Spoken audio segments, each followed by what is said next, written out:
Hello there. I have got a slight confession to make, and that confession is that I intended to film this several weeks ago and I didn't get around to it. And the reason I didn't get around to it is because the CEN has been extremely busy preparing for a special event, and I teased this event a few months ago on Twitter and said nothing more about it, so I bet you've all been on the edges of your seat to find out what's going on. Well, I can now tell you that the special event was a collaboration between the CEN and Université Paris-Cité. Yes, that is correct. The CEN went on a family field trip to France. By the way, I'm Astrid. I'm a second year PhD student at the CEN, and I'm going to be your tour guide as you come with us to France and experience the conference alongside of us. Oh, I just noticed my top is red, white and blue. That is very appropriate. So before we launch into the vlog, yeah, I know, a vlog. I've never done a vlog before, so this is going to be interesting, hopefully in a good way. I better tell you a little bit about what the event was about. So from my perspective, I was told in December that the CEN had managed to get a grant to do some collaborative work with the university in Paris, and basically they needed some PhD students to help and support. So at that point I said, yeah, I'm really happy to help. And the other PhD students, Rasheen and Lucy, also said they were very happy to help. So we've all been kind of working towards this ever since then. We had our first planning meeting, I think in January. And ever since then it has been kind of brainstorming, like, who do we want to hear from, contacting people, seeing who's available, and liaising with them to help them to come and attend the event. So the purpose of this whole initiative is essentially to look at evidence-based practice in educational interventions. By educational interventions, I mean all of the stuff that we do in schools to try and support those children who need a little bit of extra help to reach their potential. So very broad, it goes all the way from, kids who are struggling with reading or maths to children who have special educational needs and disabilities. So it's quite a broad area, and there's a lot of methodological issues, especially when you're trying to research in real life classrooms, which are not the nicely controlled environments that scientists generally like to be working in.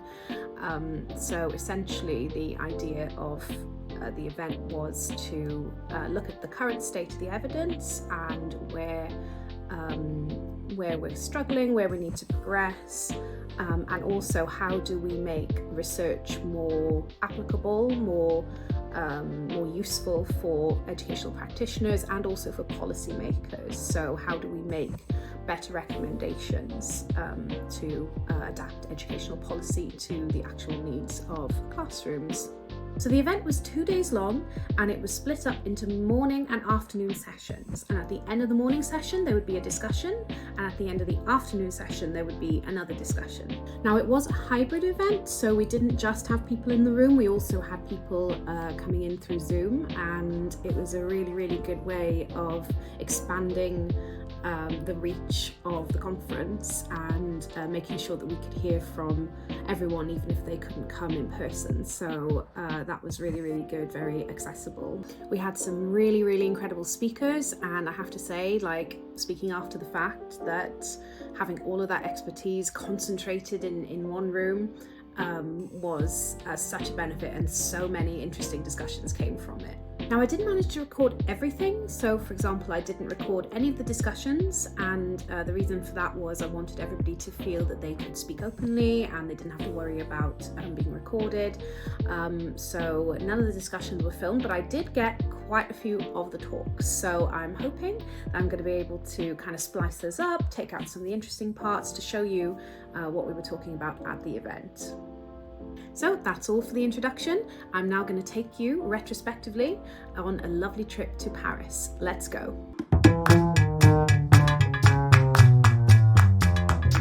So here we are on our way to the first day of the conference. If you want a full travel montage of the trip down from London, then go ahead and check out the TikTok, which has a lot of interesting footage. Instead, we're skipping straight to the action on day one. Well, sort of. I mean, the truth is I couldn't stop standing and being awed and amazed by all of the architecture. So my walk down in the morning was punctuated by moments of pure amazement, like the minutes I spent loitering here outside the magnificent Pantheon. It was my intention to get some footage of the actual exterior of the lab, as it's based in the historic Sorbonne building, but the doors were guarded by men in very stunningly beautiful navy blue security uniforms, and I was too afraid of being arrested to try and take a picture. So instead, here we are at the room, and myself being chronically early was the first person to arrive, aside from the hardworking French PhD students Melanie, Julia and Lisa Andrea. And now we're going to hear an introduction to the event from Joe. And I also welcome the people online. It's going to be a hybrid meeting, which might be a bit challenging, but we're going to try and keep it informal as we can and have hopefully open discussions around how we can improve educational outcomes or evaluate what works in classrooms and what doesn't. So we've got a nice schedule talking about 4 different topics. So this morning we'll start with looking at the current state of evidence. This afternoon we'll move on to methodologies of evaluating what works in classrooms. And then tomorrow we'll focus more on the implementation of research into practice, as well as what kind of data we can gather and make impact, or how that data is then used in terms of policy making and the impact of that data.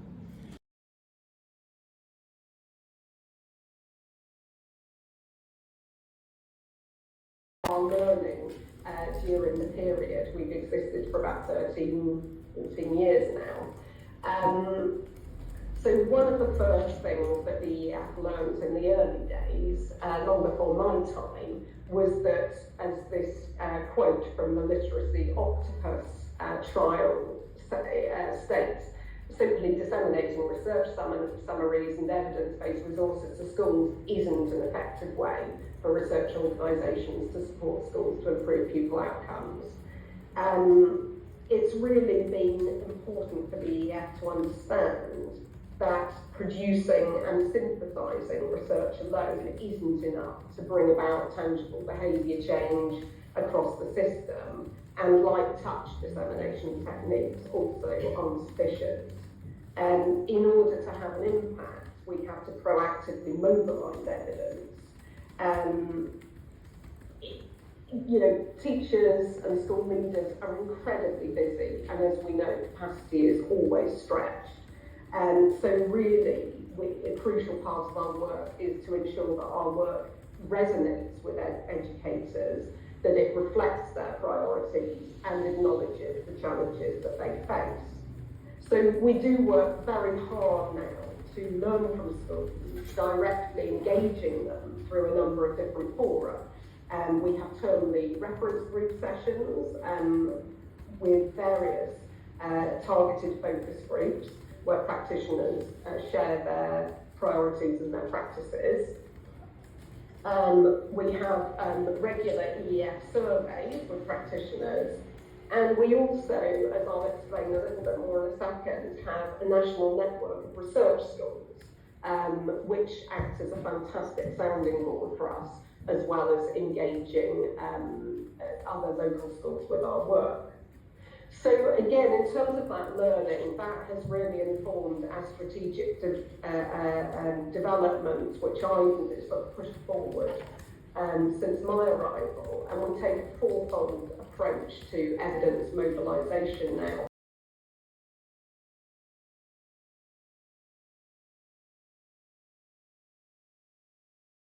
Could you say a little bit more about what would be a concrete example of a successful quasi-experimental design?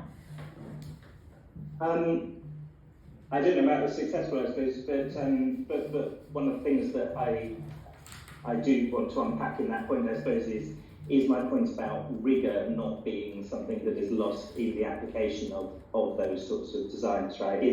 If this research, this paper has impact, and its impact is a lot of sloppy and rubbish quasi-experimental studies being carried out, then we will have done more harm than good, and that is not what we want to achieve. We've learned a lot about how we can conduct rigorous impact evaluations from RCTs because of a bunch of the practice that sort of has come with them, but isn't inherently about the fact that they are RCTs. Pre-registration, proper separation, independent evaluation are all features that can be integrated into quasi-experimental work and should be in order to, in the way that Stephen was saying, sort of mark the quality of studies. If people are being transparent about what they're doing and properly reporting what they're doing through all stages of, from design to reporting of a quasi-experimental study, that's as important for quasi-experimental, if not more so, than it is for randomised trials.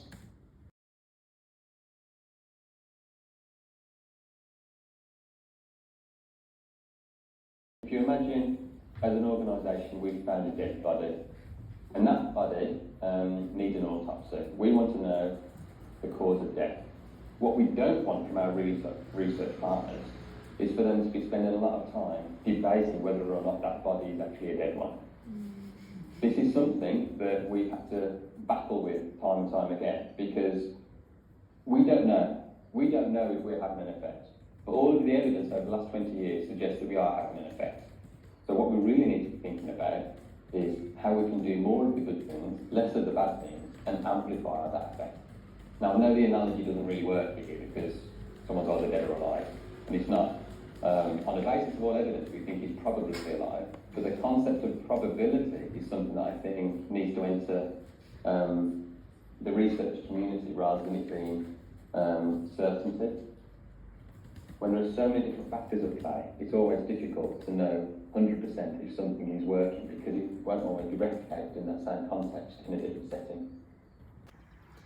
Okay, so I'm here at the end of a very long but very productive and absolutely fascinating day. Our first day here in Paris at La Sorbonne, La CIDE lab. And I just wanted to, before I actually tell you a little bit about the day, there's this absolutely magnificent infographic up here on the whiteboard in this lab office, which I just think is absolutely stunning.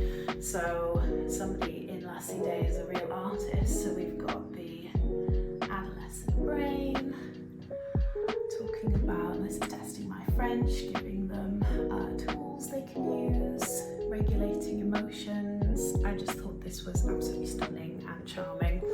So whoever drew that, I love it. Anyway, so to tell you about the actual day and what happened. So it was kind of setting the field today, really. We were talking about kind of what is the state of evidence in education, what kind of methodologies are currently being used, what are the limitations of those methodologies. I think one thing that came through really clearly for me is that this question of what is the state of evidence is not misguided, but there's something about evidence meaning something different to different people, and very much evidence and the way that we assess educational interventions as researchers, there is quite a mismatch with practitioners and what they see as useful and meaningful evidence, and I guess we started to kind of talk in the direction of what can we do to meet that gap. There was a really interesting presentation, very last up, so maybe that's why it's in my head, from Bertrand, and he was talking about a big evaluation currently going on in French schools, secondary and primary schools, where they're trying to combine external and internal evaluation. Obviously bringing in external people, but also letting schools define their objectives and see where they are at the end of that, and again, like, not having a kind of definitive ranking or a sense of being compared to other schools, because I think that's something where there's problems sometimes when schools are ranked, and it makes the process of evaluation about ticking boxes and about sort of fulfilling goals rather than actually for the benefit of improvement for improvement's sake, and kind of optimizing functionality. So I thought that was extremely interesting to see more of a collaborative approach, and I think that's something that we should definitely try and bring into the UK more. Oh, I can tell you one more highlight. So this was actually in a conversation that happened in one of the breaks, and this is one of the nice things about coming to conferences, and especially in-person conferences. You know, I love the accessibility of Zoom, but sometimes you don't get the kind of water cooler or coffee break discussions, unfortunately. So I had a little conversation in one of the breaks, and I hadn't met this person before, and they revealed, they asked sort of my background, and I revealed that I had been a teacher, and he asked me, oh, so as a teacher, what was your awareness of evidence? What was your engagement with evidence? And I think my answer was nothing. Like when I was just a teacher before I'd gotten really involved in my later degrees and academia, the idea of evidence really didn't come into the question. I remember when I did my initial teacher training, I was taught some theoretical frameworks, you know, Piaget, Vygotsky, all those, you know, old stalwarts of educational theory. But it was kind of you learned the theory, you were assessed on the theory, you try to apply the theory if you can in your kind of pedagogical approach. But it wasn't a case that we ever engaged with research evidence, you know. And I think in terms of intervention, even up until the time that I left the school that I was in, I think this is the case in many schools, it was a case where a problem would be identified, a intervention would be brought in, and it was always a top-down thing, so it was always kind of the upper echelons deciding, right, we're going to do this, and it would be brought in and teachers would be trained in it, and it would be used for half a term, maybe a term, you know, and it was almost doomed from the start because the teachers were overworked. They didn't really want another thing that they had to do on their plates. And then because they didn't have the engagement, the investment in it from the beginning, it was done kind of half-heartedly. They'd had no input, I should really highlight that, no input in what intervention was being done in the classroom. So it was top-down, not teacher-led. And because of that, there was this sort of self-fulfilling prophecy, you know, where people didn't really want to do it. Kids were kind of minimally engaged in it. You know, you can tell if your teacher's not really believing in something. And because of that, they would get cut short, they would kind of fail, you know, before they'd even really had a chance to get started or a chance to demonstrate any kind of longer term effects that might show themselves. So that was another really, really interesting thing that happened. I think I'm gonna stop this here for now. I will see you again tomorrow when we're gonna have an equally action-packed and jam day. And I'll try and hopefully show you some highlights from that. And then, yeah, when I actually get home, I'll do some kind of overall summary as well. So hope you're enjoying this so far. See you again soon.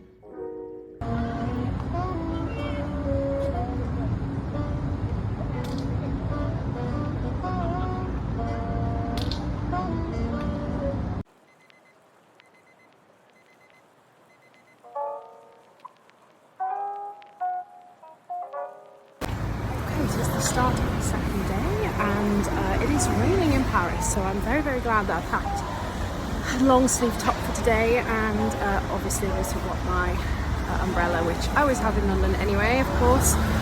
So all is well. But yeah, just walking down to the lab now. Of course, everything is still very, very beautiful, even in the rain. Gardens over there. Okay, we better get going.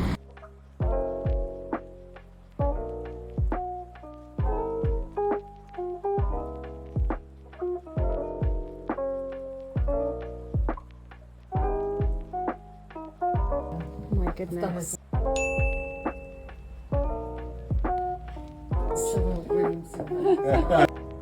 Okay, so I'm here with Jo van Herwegen, who has organised this really exciting event that we're currently at here in Paris.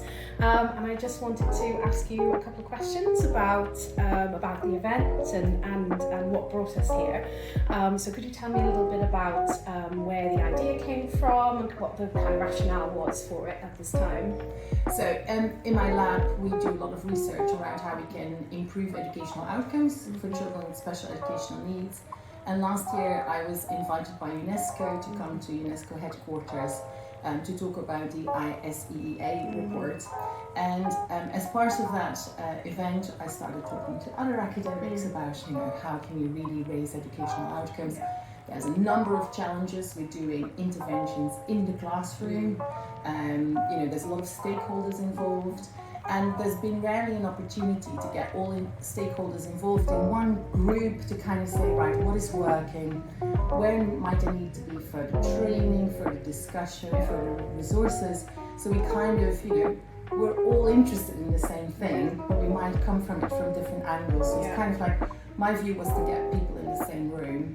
And Professor Gregoire Borst here from the University City of Paris, he had very similar views to me.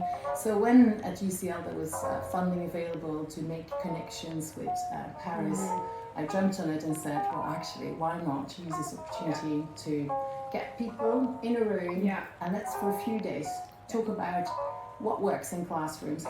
How do we evaluate what works in classrooms?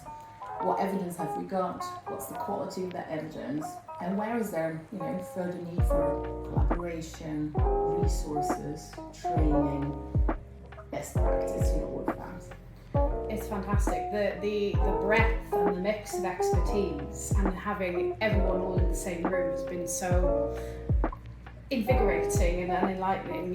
So what do you think, we're into the second day now, so what do you think, what do you kind of envision for the kind of outcomes of this and where we're going to go from here? One of the challenges will be it's always easier to talk about what's not working, right? It's difficult and it's, development and learning is complex and teachers have a high workload, and so it's easier to talk about what's not working. And I'm hoping that by the end of today we can start thinking about, okay, well, we have some challenges, but what could be potentials of addressing these challenges, and how can we do better research, basically. I think today will be the hard work, won't it? Brilliant. Well, thank you so much for your time, Jo, and let's go and have another brilliant day. Thanks very much. Great. So I think the challenge for us today will be, we've already spoken, I think we had really great discussions yesterday around lots of different areas of what evidence we've got about what works, what might be the challenges around the quality of that evidence, what might be the gaps. But I think it would be also interesting by the end of today to maybe also start thinking about some of the solutions or what is needed in terms of training, resources, whether that's for teachers, for researchers, for policymakers, so what we kind of need. So I'm hoping that in the discussions or by the end of today that we'll have some kind of a list, a wish list. It can be blue sky thinking if we want that, but so really the sky is the limit actually in terms of it can be a very long list, and we'll see what we can make happen from that list.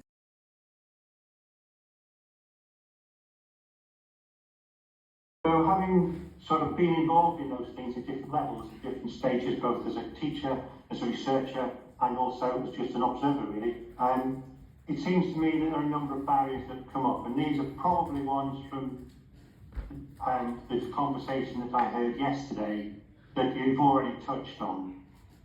The personal expertise and background of both the teacher and the researcher is going to be an important part in the dynamic of any research. If you're coming at it from very different perspectives, then obviously you've got different understandings, different objectives, etc. Individual context and outside demands. I put there, teachers aren't waiting for someone to ask them to do some research. Likewise, researchers aren't sitting there waiting for teachers coming to say, do this research, please. So there's something there that we've got to be thinking about in terms of our own job. We've got our own priorities and we've got the demands that are made on us. The question is, how do we marry those with the additional demand? What worries me about doing research in classrooms, it tends to be seen as something that is always an add-on. We don't try to build it into existing practice. Then brings down to the issues of ownership. If you have a project where the teacher in particular feels it's just something they've been asked to do, maybe even forced to do by their head teacher, they've got no mileage in the project, they've got no ownership. And that, I think, is very weak. And that links obviously to time that's available and the timing of it. You know, we always have to keep thinking in the UK in particular about when the exams are, when the tests are, the SATs in primary schools. No point trying to do research at those periods of time. That's in a year, but you know, over 2 or 3 years, if a school has got one priority, it might be interested in your project as a researcher. If it's got another priority, it won't touch it with a barge pole because it's not seen as part of their particular focus at that point in time. We come back to the old chestnut of lack of communication and shared language. We keep talking about different things, but the terms that are used from a research perspective don't always marry with what we use in the classroom. And I'll just highlight one at the moment, talking about this roundtable. The use of the word implementing research in the classroom seems to me to be different to incorporating research into practice in the classroom. And I think we need to be very clear about what we mean by the terms and make sure that that language isn't just common, but it is genuinely shared. And then the final barrier is always, in my mind, how to actually spread what you found it from the research to a much wider audience and get them to accept it in order to put it into practice.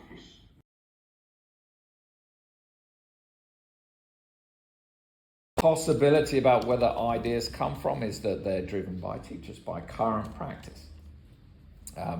And there, one of the tensions is that I found in the developing the teacher choices trials, that the questions that teachers pose, while extremely rooted in classroom practice, aren't often formed in a way that's answerable by evaluation. And we have to spend a lot of time debating about, well, how can we actually collect data to answer that question? And I almost feel that once you've gone through that process and rendered a question testable by evidence, that you've made it so narrow that you've almost trivialized it and it's no longer addressing the big issues. So we have that kind of, where do the ideas come from? Academics or teachers. And I also have a sense that we just don't invest in infrastructure for translation. We have practice, we have basic research, we have, with the Education Endowment Foundation in the UK, fantastic mechanisms for evaluation. But how these groups talk to each other is just by chance. When it works successfully, someone happens to have a good idea and you can evaluate and it happens to work. That's just by chance. There's no systematic way to get people together to talk to each other.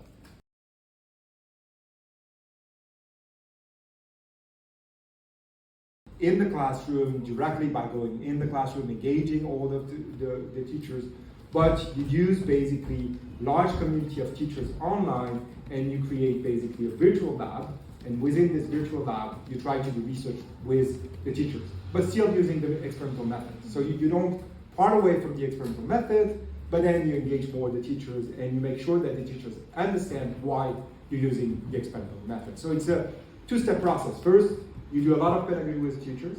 So why do we use the experimental method? Why it is important? Why do we still need to use this when we want to address what is working and what is not working? And then on the second part of the second step is basically to engage them in all the different parts of the process of the research. So not just collecting the data, but how you can define the problematic with them, then how you can define the hypothesis, and then you really listen to them on the issue of the evaluation. So what should be the output, basically? How can we collect the data without disturbing the classroom, basically? So we want to, as researchers, do a 2-hour collection of data, and then you have teachers saying, wow, this is fantastic, I have a lot of things to do. So let's try to manage and find a way to evaluate in a meaningful way, but also in a quick way. Hello everybody, I'm back after our second day of the workshop, second and final day, so I'm actually on my way home now, but I've stopped in this lovely little Parisian cafe. I couldn't come here without going in a nice little cafe at some point, so hope you don't mind the background noise while I have a chat with you. So I've had a little bit of time now to think back over the 2 days and think what were my kind of main takeaways from it. So I think that in addition to the points that I made yesterday, after 24 hours, what really comes to me really clearly is the relationship between researchers and practitioners, and the way that relationship has not been working as effectively as it could be. And part of that is to do with a lack of a shared language, lack of a shared understanding, and really a kind of lack of, I guess, appropriate tools that researchers are kind of putting out there for teachers to actually be able to access and use. There's also a kind of a broader issue with the way research is conducted in schools. I think there is a tendency possibly to adhere to this idea of there's a gold standard and we should be trying to apply it, But to use an example that John gave, which I thought was a really, really good example, or an idiom rather, he said that if your only tool is a hammer, then every single problem starts to look like a nail, which I thought was really, really apt actually. We go in with our hammer and we think, right, how can we warp this situation so that we can measure it or, do whatever we need to do with our hammer, rather than actually thinking, right, this context here is important, and we need to be working within this context and trying to understand what is going on in this context. I think that's really, really important. So the second day, I think what I've kind of taken is 2 C's really, collaboration and consensus. And that's in terms of researchers working with each other more effectively. So not only working with teachers more effectively and policymakers more effectively, but actually working with each other more effectively. Because at the moment we're all kind of siloed, we all do our little individual worlds of research and we don't really look at what's going on outside, and we don't really talk to one another enough.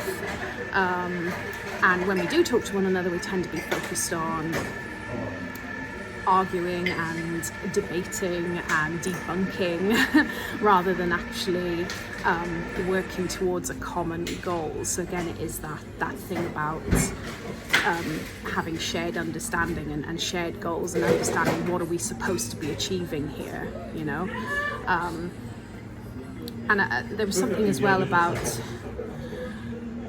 going back to policymakers and researchers. The policy world is very fast, the industry world is very, very fast. It's fast-paced, it moves quickly, and researchers often cannot keep up with that because research is slow and progress in academia is slow.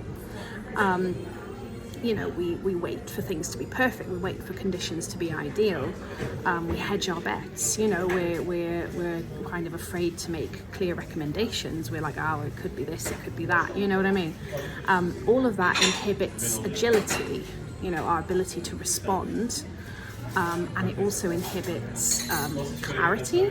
So actually when researchers are trying to communicate to the public, trying to communicate to policymakers, you know, the message gets lost, the important parts of the message get lost. So I'm sure I'll think of more as I move on, and I'll do a little summary overall when I get home. But for now, I think I shall finish my lovely little cup of tea, and I shall head on to the station and head home. So I'll see you later.